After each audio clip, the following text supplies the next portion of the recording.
My sister got a big promotion and everyone cheered. You could learn something from her, Dad said to me. I just smiled. That night, she found out I was actually her real boss. My sister, Rachel, had always known how to win a room. At the dinner table that night, she didn't even have to say anything. Just the announcement of her promotion, Director of Product Strategy at one of the biggest tech firms in the country, sent everyone into orbit. My mom gasped, clutching her wine glass. My uncle clapped so hard he nearly knocked over the gravy boat. My dad beamed with this proud, almost smug glow, like her success had somehow been his all along. You could learn something from her, he said to me, jabbing his fork in my direction. Everyone laughed. I didn't. I smiled. Not a big one, just the kind that sits at the corners of your mouth like a secret you haven't decided to share yet. I raised my glass to her and said, Congrats, Ratch. You've really made it. She gave me a smug little nod, like she thought I finally understood my place. But here's the part no one in that room knew: the company Rachel just got promoted in. I built it.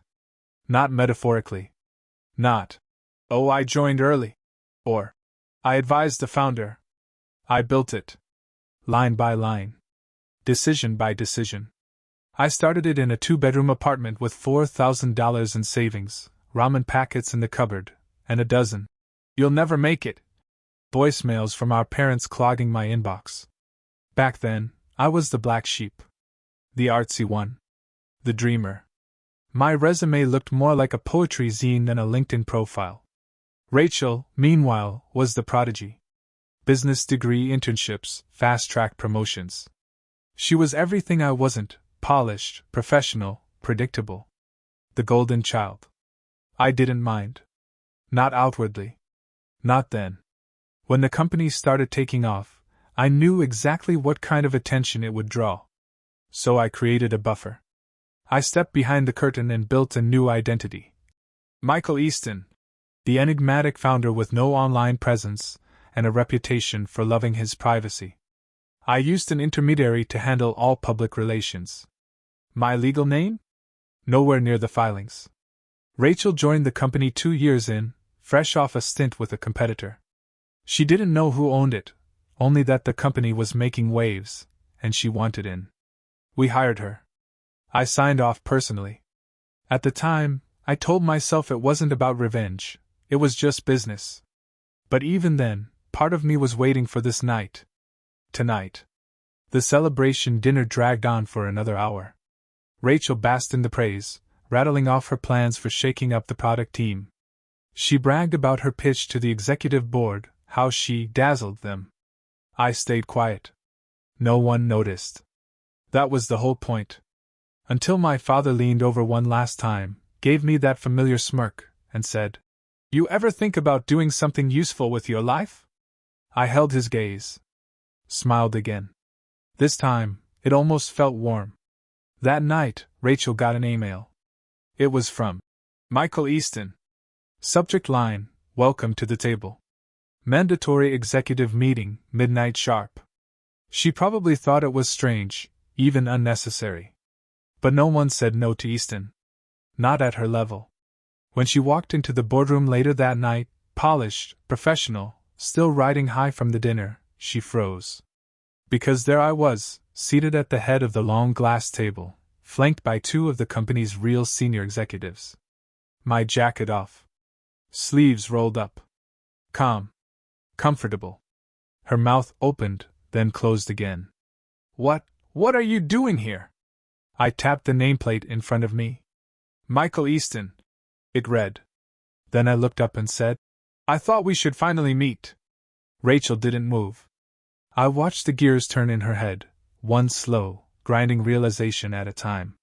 She looked at the nameplate again, then at me. Then back. Her hands trembled slightly as she gripped the strap of her handbag.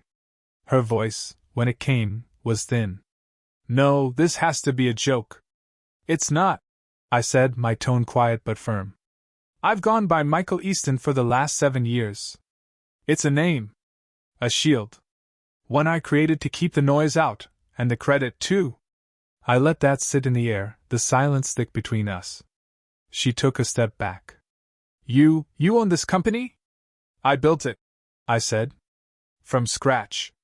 While you were off winning internships and impressing our parents with spreadsheets, I was coding through the night and eating frozen dinners in a one-room sublet. Rachel shook her head like she could reverse the truth if she just denied it fast enough. That doesn't make any sense. Why would you hide this? Why keep it from everyone, including me? Because I wanted to see who people really were, I said, leaning back in my chair. What they valued.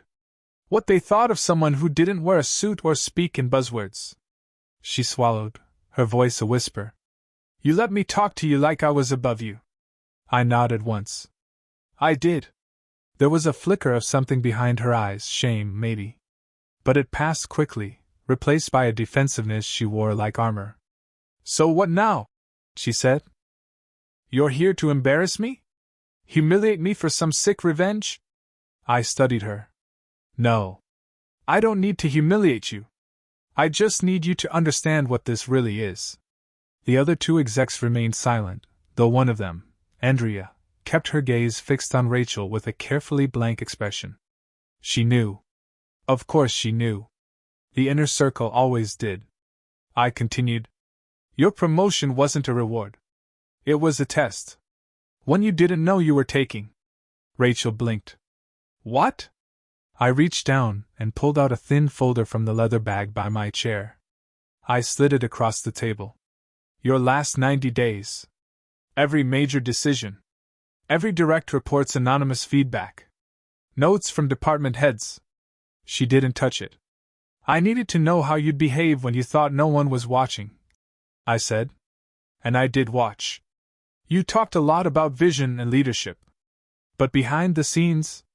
I paused. Let the truth unfold slowly. You cut 2 teams to pad metrics before the quarterly review. You poached credit for a rollout strategy that wasn't yours. You belittled junior staff in private Slack channels, calling them dead weight and unscalable. You made decisions that helped your profile, not your people. Rachel's jaw tightened. I did what I had to. This is a competitive environment. No, I said. You did what you wanted. And you did it thinking no one could touch you. For the first time that night, her confidence cracked. I leaned forward, resting my arms on the table. You weren't promoted because you were ready. You were promoted because I wanted to see if the golden child still thought she deserved everything by default. She stared at me, a faint tremor in her bottom lip. I know what it's like to be dismissed, I said softly. To be told you're wasting your life while you're building something no one understands. I let our family believe that about me for a decade. I let you believe it. Because I wanted this moment to be real. No rehearsals. No spin. Just truth. I stood then. Walked slowly to the window that overlooked the city, my city now. I'm not here to fire you, Rachel. I'm here to show you the mirror. And then it's up to you. When I turned back, she hadn't moved. Her face was pale. Her hands gripped the arms of the chair like she was holding on to the last pieces of an identity that had just crumbled. I never wanted to be your rival, I said. But I won't let you rewrite this story either. You're not the lesson anymore. Rachel slowly lowered herself into a chair across from me, the weight of it all finally settling in. For the first time in our lives, she looked small. I sat too, but didn't speak. I let the silence work, heavy, honest, unyielding. When she finally broke it, her voice was quiet. So, you've been behind everything? All this time? I nodded. Every funding round. Every department reshuffle. Every pivot. I signed your onboarding packet myself. She gave a hollow laugh, like it hurt to realize how blind she'd been. And all those times I complained about management in meetings. You were complaining to me. She looked down. I guess I never really saw you. No, I said. You saw what they always saw. The dreamer. The one who didn't measure up. But I learned something in those shadows. She looked up, eyes glassy. I learned how to build power without needing applause. And then I added, voice cold but even. Now it's your turn to learn something. Rachel's fingers hovered over the folder I'd slid across the table earlier. She didn't open it. She didn't have to. You kept everything, she said, more to herself than to me. Notes. Messages. Evaluations. I always do, I replied. Structure is built on truth. You can't lead what you don't understand. She winced at that. I could see it, her mind flipping through memories, revisiting every smug comment, every dismissive glance she'd thrown my way at company meetings. How she'd bragged about her strategies, not knowing I had crafted the framework she operated in. I remembered one call in particular, her telling me, "This place would crumble without people like me." And I had smiled then, too. I gave you room, I said now. Not because I trusted you, but because I needed to see if there was still humility under all that polish. Her eyes finally met mine. And? You're brilliant, I said. But you forgot how to listen. And worse, you mistook ambition for superiority. She looked away, swallowing hard. I stood, walked around the table, stopped beside her. Then quietly, "This company is my life's work. And I won't let anyone, even my own sister, corrupt it for ego." Rachel sat frozen, her shoulders stiff, her gaze locked on a spot somewhere far beyond the boardroom walls. The truth had cracked something in her, but not enough yet. I pulled out one last sheet from my folder. A list. Names. Short notes beside each. "These are the people you stepped over," I said, laying it gently in front of her. "Some of them were brilliant. Some were still learning. All of them were watching." She didn't reach for it. She just whispered, "So what happens now?" "That's up to you." Her brow furrowed. "You're not firing me?" "I'm not your enemy, Rachel. I'm your test." She flinched at that. Like the word itself burned. "You always thought the lesson was about outperforming everyone else," I continued. "But leadership, it's not about being the brightest in the room.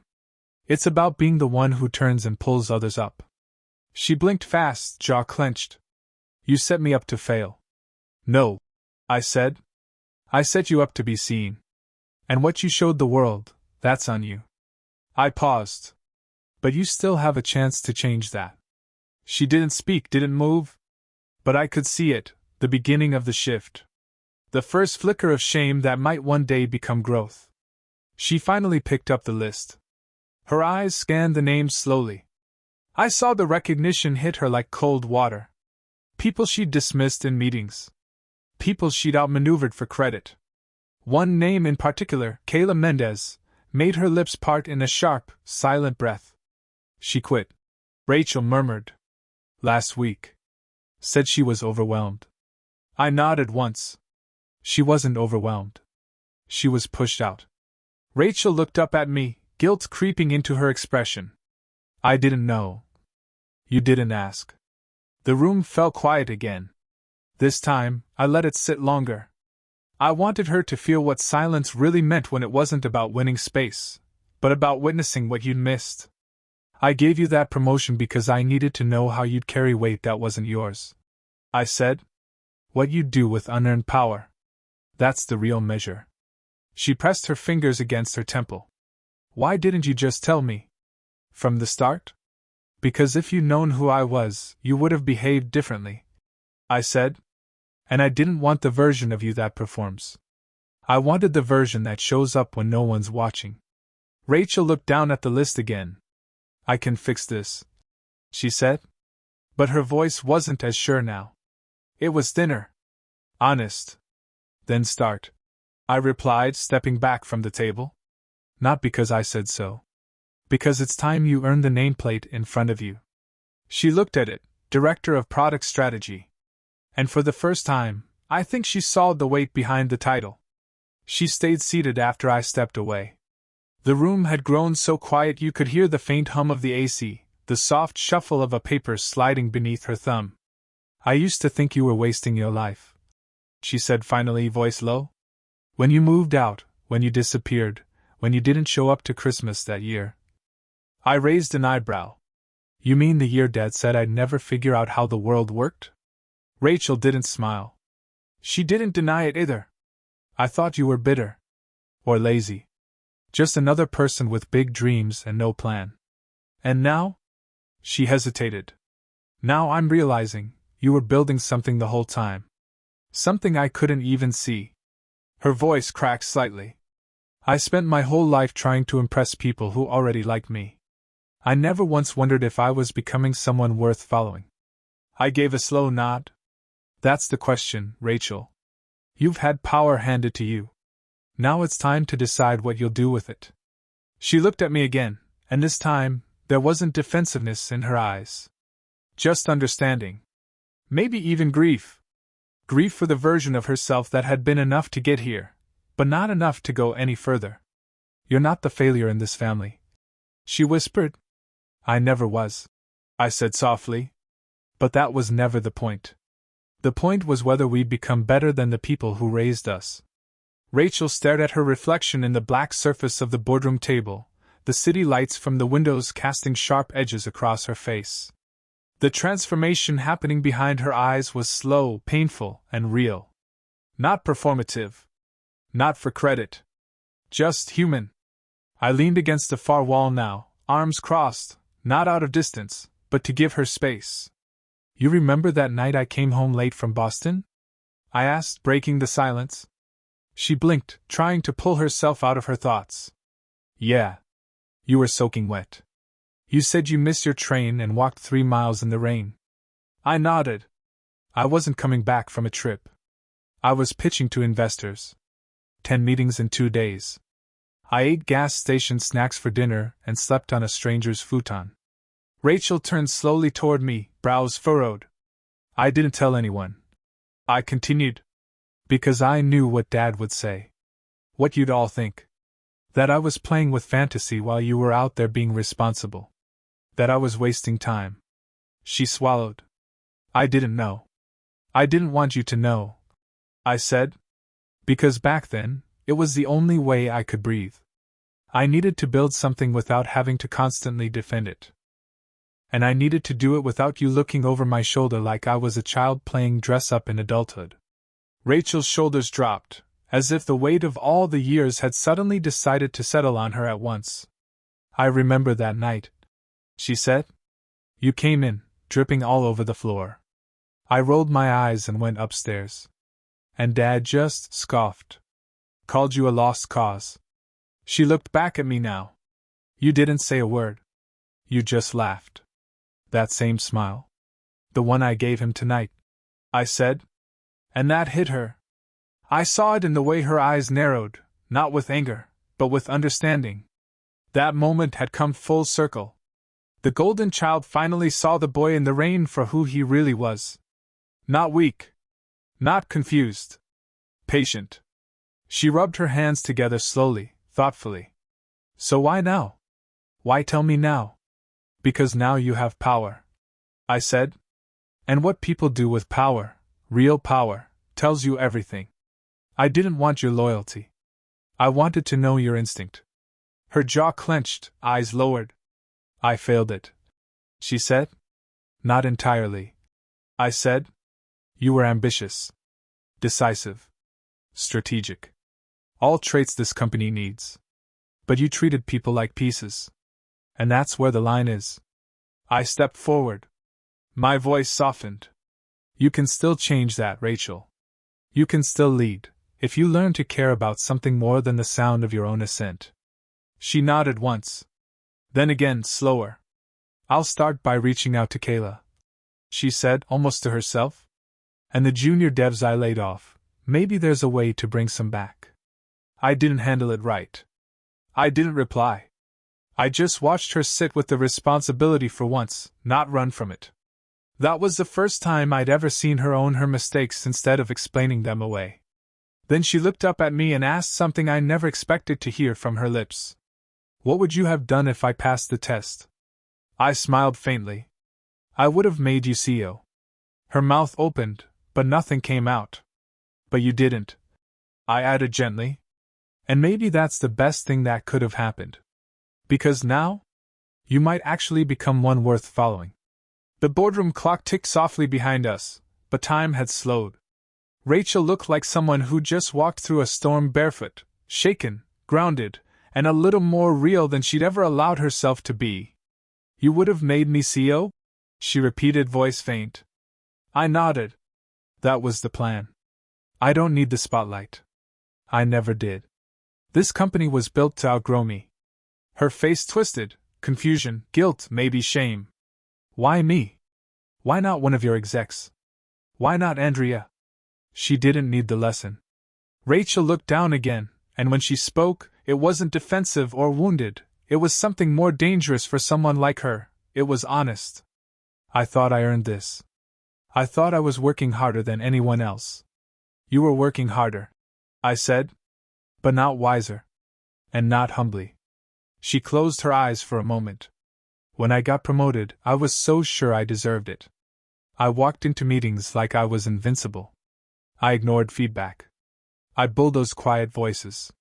And deep down, I think I knew I wasn't ready. But I was so terrified someone might see that I overcompensated. I gave her the respect of silence.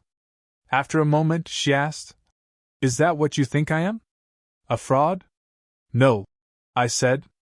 I think you're a mirror of everything our family taught us to admire, and everything they never understood. She looked up, eyes rimmed with glassy clarity. You were the golden child because you played the part, I said, stepping slowly around the table again.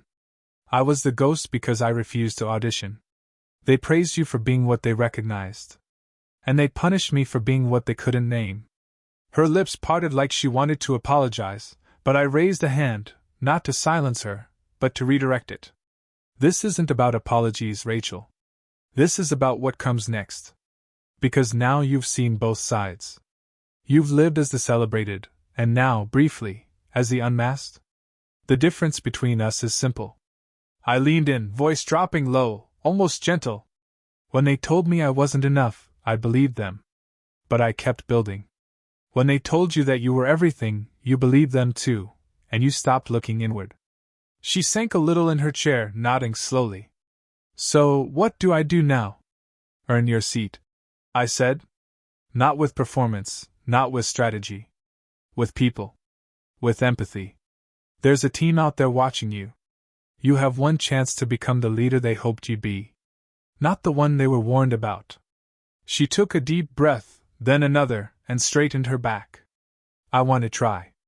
I looked her over, measured, skeptical, but hopeful.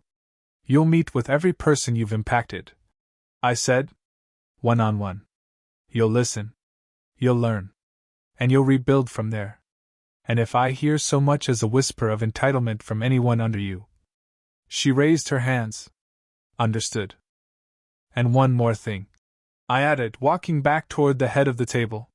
You'll never refer to me as your older brother in this building again. She blinked. Then what do I call you? I sat down. Pulled the chair in slowly. Let the weight of the room settle again. You call me what everyone else does. She tilted her head. I looked her dead in the eye. Sir. Her lips twitched, not in mockery, not in rebellion, but in acceptance. The hierarchy was clear now. Not born from ego. Born from reality. As she stood to leave, she paused at the door. Thank you, she said softly, for letting me see it. For giving me a second chance. I gave a small nod. Don't thank me yet. Legacy isn't inherited. It's earned. Every day. Then she left, the door closing gently behind her. And I sat alone at the table I'd once dreamed of reaching, only to find that power meant nothing without purpose. And family? Family meant nothing without truth.